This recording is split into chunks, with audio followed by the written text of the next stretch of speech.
தாவேகாவை ஆக்கிரமிக்கும் அதிமுகவினர், அலரும் அசல் நிர்வாகிகள். விஜயின் ஆக்ஷன் என்ன? முன்னாள் அமைச்சர்கள் தொடங்கி கிளை கழக நிர்வாகிகள் வரைக்கும் அதிமுகவோட பெரும்பாலானோர் தாவேகாவில தஞ்சம் புகுந்து வராங்க. தாவேகாவை முற்றிலுமாக அதிமுகவினர் ஆக்கிரமித்து வரதால அந்த கட்சியோட அசல் நிர்வாகிகள் அதிர்ச்சியில இருக்காங்க. தாவேகாவுல இப்ப கூட்டம் எங்காவது நடந்துச்சு அப்படின்னா அங்க நிற்கிற நபர்களை பார்த்துட்டு அது அதிமுக கூட்டமா தாவேகா கூட்டமா அப்படின்னு யோசிக்கிற அளவுக்கு அதிமுகவினர் வேகமாக தாவேகா பக்கம் தாவியும் வராங்க. இதனை ஆமோதிப்பது போல அதிமுகவும் தாவேகாவும் வேறு வேறு இல்லை அப்படின்னு அமைச்சர் ஆதவ் அர்ஜுனா பேசியும் வராரு. இதனாலதான் தாவேகாவோட பெயரை தாவேகா அப்படின்னு மாற்றினாலும் ஆச்சரியப்பட ஒண்ணுமே இல்லை அப்படின்னு எதிர்க்கட்சிகள் கிண்டல் அடித்தும் வராங்க. தமிழக சட்டப்பேரவை தேர்தல்ல தனித்து களம் கண்ட தாவேகா 108 இடங்களை கைப்பற்றுச்சு. 35% வாக்குகளை பெற்று காங்கிரஸ், இடதுசாரிகள், விசிக மற்றும் IUML ஆகிய கட்சிகளோட ஆதரவோட தமிழக முதல்வரா விஜய் பொறுப்பேற்றாரு. தேர்தல் பிரச்சாரத்தப்போ அதிமுகவோட பெயரை கூட உச்சரிக்காத விஜய் அந்த கட்சிய மற்றும் பலர் அப்படின்னு விமர்சித்தும் வந்தாரு. ஆனா தேர்தல் முடிவுகளுக்கு பின்னாடி பழனிசாமிக்கு கட்டம் கட்டிய விஜய் வேலுமணி, CV சண்முகம் தலைமையில 25 பேரை உடைச்சு ஆதரவையும் வாங்கினாரு. எப்படியோ பழனிசாமி சுதாரிச்சு கொண்டாலுமே இப்போ 6 அதிமுக MLAக்கள் ராஜினாமா செஞ்சுட்டு தாவேகா பக்கம் தாவி இருக்காங்க. அதிமுகவை சேர்ந்த முன்னாள் அமைச்சர்கள், முன்னாள் MLAக்கள், MPக்கள், மாநில மாவட்ட நிர்வாகிகள் உட்பட அனைத்து நிலை பொறுப்பாளர்களுமே தாவேகாவுல சேர்ந்துட்டு வராங்க. இப்படி அதிமுகவிலிருந்து தாவேகாவுக்கு தாவியவர்கள் பொறுப்புகளை எதிர்பார்த்தே கட்சியில இணைஞ்சதா சொல்லப்படுது.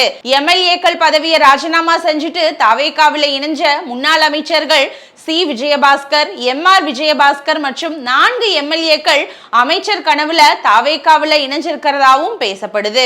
இதே போல அதிமுகவை சேர்ந்த முன்னாள் MLAக்கள், முக்கிய நிர்வாகிகள் உள்ளாட்சி தேர்தல்ல வலுவான இடத்தை பிடித்திட வேண்டும் அப்படின்னு மனக்கோட்டையும் கட்டிட்டு வராங்க. அதிமுகவில இருந்து தற்போது தாவேகாவுல தஞ்சம் புகுந்தவங்க அனுபவ ரீதியா மூத்தவர்கள் மட்டுமல்ல, கையில காசும் வச்சிருக்கிறவங்க அப்படிங்கிறது கூடுதல் பலமா பார்க்கப்படுது. அதோட லோக்கல் செல்வாக்கும் அவர்களுக்கு அதிகம்னே சொல்லப்படுது. எனவே இவங்களோட வருகையால விஜய் ரசிகர் மன்றம் மற்றும் மக்கள் இயக்கத்தில் இருந்து காலம் காலமாக விஜய்க்கு உழைத்து தாவேகாவுக்கு முதுகெலும்பாக இருக்கும் தொண்டர்கள், நிர்வாகிகள் கலக்கத்துல இருக்காங்க. உள்ளாட்சி தேர்தல்ல மாவட்ட ஊராட்சி குழு தலைவர், மேயர், நகர்மன்ற தலைவர், பேரூராட்சி தலைவர், ஒன்றிய குழு தலைவர், ஊராட்சி தலைவர் மற்றும் கவுன்சிலர் பதவி கனவோட இருக்கும் ஆதிகால தாவேகாவினருக்கு அதிமுகவினரோட வருகை பேரிடியா விழுந்திருக்கு.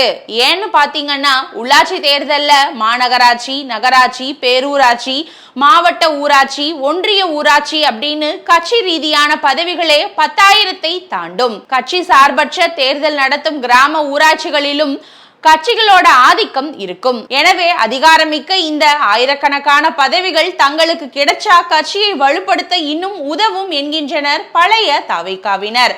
அதனால அதிமுகவிலிருந்து வந்த புது தாவேகாவினர் தங்களை விழுந்து விடுவார்களோ அப்படிங்கிற அச்சமும் இருக்கு. மேலும் இனி மாவட்ட, ஒன்றிய அளவிலான நிர்வாக பொறுப்புகளிலும் அதிமுகவிலிருந்து வந்தவர்கள் பங்கு கேட்க ஆரம்பிப்பார்கள். எனவே தங்கள் பொறுப்புகள் பறிக்கப்படுமோ அப்படிங்கிற அச்சம் இப்போ தாவேகா நிர்வாகிகள் கிட்ட எழுந்திருக்கு.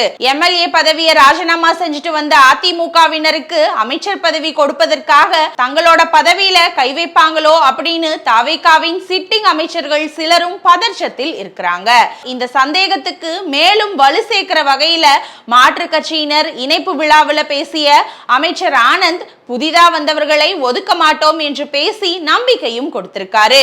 இதனால கலக்கமடைந்த சில நிர்வாகிகள் புசி ஆனந்தையும் சந்திச்சிருக்காங்க. அப்போ காலம் காலமா உழைச்சவங்களை கைவிட்டு விடாதீங்க அண்ணா அப்படின்னும் சொல்லியிருக்காங்களாம். இதற்கு பதிலளித்த ஆனந்த் நிச்சயமாக யாரையும் கைவிட மாட்டோம் அப்படின்னு உறுதியா சொன்னதா கூறப்படுது. விரைவில் நடைபெற இருக்கிற உள்ளாட்சி தேர்தல் அப்படிங்கிறது ஒவ்வொரு கட்சிக்கும் முக்கியமானது. உள்ளாட்சிகள்ல அதிக இடங்களை கைப்பற்றும் கட்சி களத்துல கோலோச்சும். எனவே உள்ளாட்சி பதவிகளை பெற்றாதான் அடுத்தடுத்த கட்டத்துக்கு கட்சியில வளர முடியும் அப்படின்னு அசல் தாவேகாவினர் கணக்கும் போடுறாங்க. அவங்களோட கனவு கோட்டையை தகர்க்கும் வகையில அதிமுகவினரோட ஆக்கிரமிப்பு தாவேகாவுல தடதடக்குதுன்னே சொல்லலாம். இந்த கவலை இப்போ தாவேகாவுல பெரும் புகைச்சலையும் உருவாக்கி இருப்பதுதான் உண்மை.